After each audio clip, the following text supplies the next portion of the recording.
ಸ್ನೇಹಿತರೆ,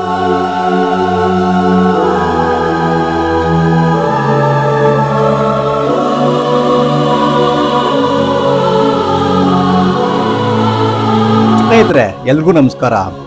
ನಮ್ಮ ಪಕ್ಕದ ರಾಜ್ಯ ತಮಿಳುನಾಡಿನಿಂದ ಒಂದು ಭರ್ಜರಿ ಪೊಲಿಟಿಕಲ್ ನ್ಯೂಸ್ ಬಂದಿದೆ. ಅದು ನಮ್ಮ ಕರ್ನಾಟಕದ ಮೇಕೆದಾಟು ಪ್ರಾಜೆಕ್ಟ್ ಬಗ್ಗೆ.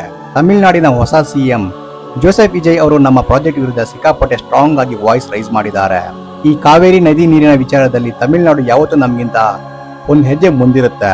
ಇತ್ತೀಚೆಗೆ ಅವರ ಹೊಸ ಪಕ್ಷ ತಮಿಳಿಗ ವೆಟ್ರಿ ಕಾಳಗಂ ಅಥವಾ ಟಿವಿಕೆ ವತಿಯಿಂದ ಒಂದು ದೊಡ್ಡ ರೆಸಲ್ಯೂಷನ್ ಪಾಸ್ ಮಾಡಲಾಗಿದೆ. ಅದರಲ್ಲಿ ಕರ್ನಾಟಕ ಸರ್ಕಾರ ಮೇಕೆದಾಟು ಜಲಾಶಯ ಕಟ್ಟಬಾರ್ದು ಅಂತ ಅವರು ಕೇಂದ್ರ ಸರ್ಕಾರಕ್ಕೆ ಡಿಮ್ಯಾಂಡ್ ಇಟ್ಟಿದ್ದಾರೆ. ಈ ಸ್ಟೇಟ್ಮೆಂಟ್ ಈಗ ಇಡೀ ಸೌತ್ ಇಂಡಿಯಾದಲ್ಲಿ ಭಾರಿ ಸೆನ್ಸೇಷನ್ ಕ್ರಿಯೇಟ್ ಮಾಡ್ತಾ ಇದೆ. ತಮಿಳುನಾಡಿನ ರೈತರ ಹಿತದೃಷ್ಟಿಯಿಂದ ಅವರು ಈ ನಿರ್ಧಾರ ತಗೊಂಡಿದ್ದಾರೆ ಅಂತ ಅವರ ಕಡೆಯಿಂದ ಮಾಹಿತಿ ಬರ್ತಾ ಇದೆ. ಆದ್ರೆ ನಮ್ಮ ಕರ್ನಾಟಕದ ಜನರಿಗೆ ಇದು ನಿಜಕ್ಕೂ ಒಂದು ದೊಡ್ಡ ಶಾಕಿಂಗ್ ಅಪ್ಡೇಟ್ ಆಗಿದೆ. ಈ ವಿಷಯದ ಬಗ್ಗೆ ಕಂಪ್ಲೀಟ್ ಡೀಟೇಲ್ಸ್ ಈ ವಿಡಿಯೋದಲ್ಲಿ ತಿಳ್ಕೊಳ್ಳೋಣ ಬನ್ನಿ. ಸ್ನೇಹಿತರೆ, ಮೊದಲನೇದಾಗಿ ಈ ಮೇಕೆದಾಟು ಪ್ರಾಜೆಕ್ಟ್ ಅಂದ್ರೆ ಏನು ಅಂತ ಸಿಂಪಲ್ ಆಗಿ ಹೇಳ್ತೀನಿ ಕೇಳಿ. ನಮ್ಮ ರಾಮನಗರ ಜಿಲ್ಲೆಯ ಕನಕಪುರ ಹತ್ತಿರ ಕಾವೇರಿ ನದಿಗೆ ಒಂದು ಬ್ಯಾಲೆನ್ಸಿಂಗ್ ಡ್ಯಾಮ್ ಕಟ್ಟಬೇಕು ಅನ್ನೋದು ನಮ್ಮ ಕರ್ನಾಟಕ ಸರ್ಕಾರದ ಬಿಗ್ ಪ್ಲಾನ್. ಈ ಡ್ಯಾಮ್ ಕಟ್ಟೋ ಮುಖ್ಯ ಉದ್ದೇಶ ಏನಪ್ಪಾ ಅಂದ್ರೆ ಬೆಂಗಳೂರು ಸಿಟಿಗೆ ಕುಡಿಯೋ ನೀರು ಸಪ್ಲೈ ಮಾಡೋದು. ಅದರ ಜೊತೆಗೆ ಸುಮಾರು 400 megawatt hydro electric power produce ಮಾಡೋದು ಕೂಡ ನಮ್ಮ ರಾಜ್ಯದ ಟಾರ್ಗೆಟ್ ಆಗಿದೆ. ಸುಮಾರು 9,000 ಕೋಟಿ ರೂಪಾಯಿಗಿಂತ ಜಾಸ್ತಿ ಇನ್ವೆಸ್ಟ್ಮೆಂಟ್ ಇರೋ ಈ ಮೆಗಾ ಪ್ರಾಜೆಕ್ಟ್ ನಮ್ಗೆ ತುಂಬಾ ಇಂಪಾರ್ಟೆಂಟ್ ಆಗುತ್ತೆ. ಆದ್ರೆ ನಾವು ಈ ಡ್ಯಾಮ್ ಕಟ್ಟಿದ್ರೆ ತಮಿಳುನಾಡಿಗೆ ಹೋಗೋ ನೀರಿನ ಪ್ರಮಾಣ ಕಮ್ಮಿ ಆಗುತ್ತೆ ಅನ್ನೋದು ಅವರ ಮೇನ್ ಕನ್ಸರ್ನ್.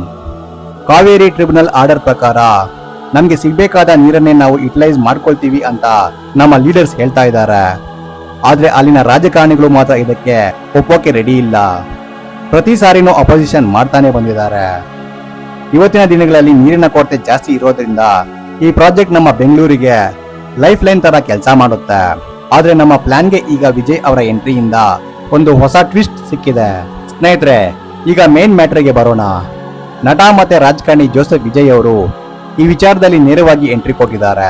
ಅವರು ನಮ್ಮ ಪ್ರಧಾನಮಂತ್ರಿ ನರೇಂದ್ರ ಮೋದಿ ಅವರಿಗೆ ಒಂದು ಅಫಿಷಿಯಲ್ ಲೆಟರ್ ಬರೆದು ರಿಕ್ವೆಸ್ಟ್ ಮಾಡ್ಕೊಂಡಿದ್ದಾರೆ. ಆ ಪತ್ರದಲ್ಲಿ ಏನಿದೆ ಅಂದ್ರೆ ಕರ್ನಾಟಕದ ಈ ಮೇಕೆದಾಟು ಪ್ರಪೋಸಲ್ ಅನ್ನ ಕೇಂದ್ರ ಸರ್ಕಾರ ತಕ್ಷಣನೇ ರಿಜೆಕ್ಟ್ ಮಾಡಬೇಕು. ಯಾವುದೇ ಕಾರಣಕ್ಕೂ ಈ ಪ್ರಾಜೆಕ್ಟ್ಗೆ ಎನ್ವಿರಾನ್ಮೆಂಟ್ ಕ್ಲಿಯರೆನ್ಸ್ ಅಥವಾ ಯಾವುದೇ ಪರ್ಮಿಷನ್ ನೀಡಬಾರ್ದು ಅಂತ ಅವರು ಪ್ರೆಷರ್ ಹಾಕ್ತಿದ್ದಾರೆ.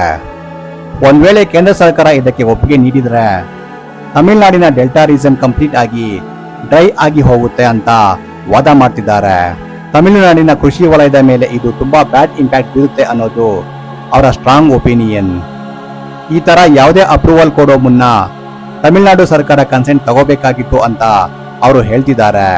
ಪ್ರಧಾನಿ ಮೋದಿ ಅವರು ಈ ವಿಷಯದಲ್ಲಿ ಮಧ್ಯಪ್ರವೇಶ ಮಾಡಿ ತಮಿಳುನಾಡು ಜನರಿಗೆ ನ್ಯಾಯ ಕೊಡಿಸಬೇಕು ಅನ್ನೋದು ಅವರ ಬಿಗ್ಗೆಸ್ಟ್ ಡಿಮ್ಯಾಂಡ್ ಆಗಿದೆ. ವಿಜಯ್ ಅವರ ಈ ನಡೆ ಈಗ ನ್ಯಾಷನಲ್ ಲೆವೆಲ್ ಮೀಡಿಯಾದಲ್ಲಿ ಕೂಡ ಸಿಕ್ಕಾಪಟ್ಟೆ ಸೌಂಡ್ ಮಾಡ್ತಾ ಇದೆ.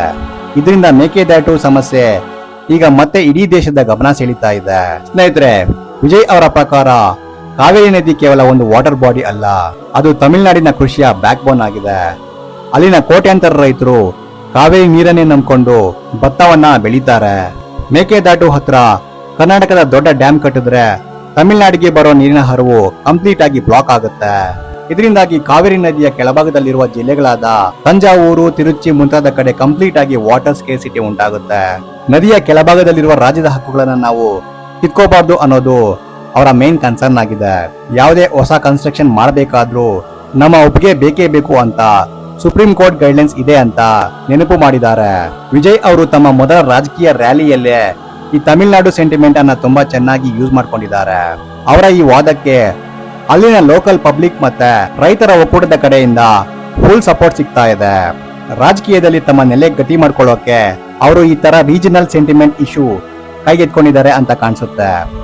ಆದ್ರೆ ಇದರಿಂದ ನಮ್ಮ ಕರ್ನಾಟಕದ ಹಿತಾಸಕ್ತಿಗೆ ಧಕ್ಕೆ ಉಂಟಾಗುತ್ತೆ ಅನ್ನೋದು ಮಾತ್ರ ಅಷ್ಟೇ ಕಹಿಯಾದ ಸತ್ಯ. ಸ್ನೇಹಿತರೆ, ಹಾಗಾದ್ರೆ ನಮ್ಮ ಕರ್ನಾಟಕದ ಲೀಡರ್ಸ್ ಸುಮ್ಮನೆ ಕೂತಿದಾರ ಅಂದ್ರೆ ಖಂಡಿತ ಇಲ್ಲ. ನಮ್ಮ ಕಡೆಯೂ ಫುಲ್ ಪ್ರಿಪರೇಷನ್ ನಡೀತಾ ಇದೆ. ನಮ್ಮ ಮುಖ್ಯಮಂತ್ರಿಗಳು ಮತ್ತೆ ಜಲಸಂಪನ್ಮೂಲ ಸಚಿವರು ಈ ಬಗ್ಗೆ ಆಲ್ರೆಡಿ ಕ್ಲಾರಿಟಿ ಕೊಟ್ಟಿದ್ದಾರೆ. ನಾವು ಯಾರದ್ದೇ ವಿರುದ್ಧಕ್ಕೂ ಹೆದರಲ್ಲ ಅಂತ. ಮೇಕೆದಾಟು ಪ್ರಾಜೆಕ್ಟ್ ನಮ್ಮ ಹಕ್ಕು, ನಾವು ನಮ್ಮ ಪಾಲಿನ ನೀರನ್ನ ಮಾತ್ರ ಶೇಖರಣೆ ಮಾಡ್ತೀವಿ ಅಂತ ಸ್ಟ್ರಾಂಗ್ ಆಗಿ ಹೇಳಿದ್ದಾರೆ. ಸುಪ್ರೀಂ ಕೋರ್ಟ್ ನಿಗದಿಪಡಿಸಿದ ನೀರಿನ ಪ್ರಮಾಣವನ್ನು ನಾವು ತಮಿಳುನಾಡಿಗೆ ಗ್ಯಾರಂಟಿ ರಿಲೀಸ್ ಮಾಡೇ ಮಾಡ್ತೀವಿ ಅನ್ನೋದು ನಮ್ಮವರ ವಾದ. ಮಳೆಗಾಲದಲ್ಲಿ ಸುಮ್ಮನೆ ಸಮುದ್ರಕ್ಕೆ ಹರಿದು ಹೋಗೋ ವೇಸ್ಟ್ ನೀರನ್ನ ಸ್ಟೋರ್ ಮಾಡೋಕೆ ಮಾತ್ರ ಈ ಡ್ಯಾಮ್ ಹೆಲ್ಪ್ ಆಗುತ್ತೆ. ಇದರಿಂದ ತಮಿಳುನಾಡು ರೈತರಿಗೆ ಯಾವುದೇ ರೀತಿ ತೊಂದರೆ ಆಗಲ್ಲ. ಬದಲಿಗೆ ಅವರಿಗೂ ಸಂಕಷ್ಟದ ಸಮಯದಲ್ಲಿ ನೀರು ಸಿಗುತ್ತೆ. ನಮ್ಮ ರಾಜ್ಯದ ಎಲ್ಲಾ ಪಕ್ಷದ ನಾಯಕರು ಮೇಕೆದಾಟು ವಿಚಾರದಲ್ಲಿ ಯಾವುದೇ ಭಿನ್ನಾಭಿಪ್ರಾಯ ಇಲ್ಲದೆ ಒಟ್ಟಾಗಿದ್ದಾರೆ. ಕೇಂದ್ರ ಸರ್ಕಾರದ ಮೇಲೆ ಪ್ರೆಷರ್ ಹಾಕಿ ಆದಷ್ಟು ಬೇಗ ಎಲ್ಲಾ ಲೀಗಲ್ ಕ್ಲಿಯರೆನ್ಸ್ ತರಲು ನಮ್ಮ ಟೀಮ್ ವರ್ಕ್ ಮಾಡ್ತಾ ಇದೆ. ವಿಜಯ್ ಅವರ ಸ್ಟೇಟ್ಮೆಂಟ್ಗೆ ನಮ್ಮ ಜನ ಕೌಂಟರ್ ಕೊಡ್ತಾ ಇದ್ದು, ನಮ್ಮ ನೀರು ನಮ್ಮ ಹಕ್ಕು ಅಂತ ಸೋಷಿಯಲ್ ಮೀಡಿಯಾದಲ್ಲಿ ಕ್ಯಾಂಪೇನ್ ನಡೀತಾ ಇದೆ. ಸ್ನೇಹಿತರೆ, ಈ ಕಾವೇರಿ ನೀರಿನ ವಿವಾದ ಇವತ್ತಿನದಲ್ಲ. ಇದು ತುಂಬಾ ವರ್ಷಗಳಿಂದ ನಡೀತಾ ಇರೋ ಒಂದು ಎಂಡ್ಲೆಸ್ ಡಿಸ್ಪ್ಯೂಟ್ ಅಂತಾನೆ ಹೇಳ್ಬೋದು. ಒಂದ್ ಕಡೆ ಬೆಂಗಳೂರಿನ ಕೋಟ್ಯಾಂತರ ಜನರಿಗೆ ಕುಡಿಯೋ ನೀರಿನ ಅಗತ್ಯ ಇದೆ. ಇನ್ನೊಂದ್ ಕಡೆ ತಮಿಳುನಾಡು ರೈತರ ಅಗ್ರಿಕಲ್ಚರ್ ಕನ್ಸರ್ನ್ ಇದೆ. ವಿಜಯ್ ಅವರು ಹೊಸದಾಗಿ ಪಾಲಿಟಿಕ್ಸ್ಗೆ ಬಂದಿರೋದ್ರಿಂದ ಈ ತರ ಹೈ ವೋಲ್ಟೇಜ್ ಇಶ್ಯೂಗಳ ಮೂಲಕ ಜನರ ಅಟೆನ್ಷನ್ ಗ್ರಾಬ್ ಮಾಡ್ತಾ ಇದ್ದಾರೆ. ಆದ್ರೆ ಕರ್ನಾಟಕದ ಜನತೆಗೆ ಮೇಕೆದಾಟು ಪ್ರಾಜೆಕ್ಟ್ ಅನ್ನೋದು ಒಂದು ಎಮೋಷನಲ್ ಮತ್ತೆ ಅತ್ಯಂತ ನೆಸೆಸರಿ ಆಗಿರೋ ಲೈಫ್ ಲೈನ್ ಪ್ರಾಜೆಕ್ಟ್ ಆಗಿರುತ್ತೆ. ಕೇಂದ್ರ ಸರ್ಕಾರ ಈ ಎರಡು ರಾಜ್ಯಗಳ ಮಧ್ಯೆ ಬ್ಯಾಲೆನ್ಸ್ ಮಾಡಿ ಯಾವ ತರ ಡಿಸಿಷನ್ ತಗೊಳುತ್ತೆ ಅಂತ ಕಾದ್ ನೋಡ್ಬೇಕು. ನಿಮ್ಮ ಪ್ರಕಾರ ಮೇಕೆದಾಟು ಜಲಾಶಯ ನಿರ್ಮಾಣ ಆಗ್ಬೇಕಾ ಅಥವಾ ತಮಿಳುನಾಡಿನ ವಾದದಲ್ಲಿ ಏನಾದ್ರೂ ಪಾಯಿಂಟ್ ಇದೆಯಾ ಅಂತ ನಿಮ್ಮ ಅನಿಸಿಕೆಯನ್ನ ಕೆಳಗಡೆ ಕಮೆಂಟ್ ಮಾಡಿ. ಈ ವಿಡಿಯೋ ಇಷ್ಟ ಆಗಿದ್ರೆ ಲೈಕ್ ಮಾಡಿ, ಶೇರ್ ಮಾಡಿ ಮತ್ತೆ ಸಬ್ಸ್ಕ್ರೈಬ್ ಮಾಡಿ. ನಮಸ್ಕಾರ.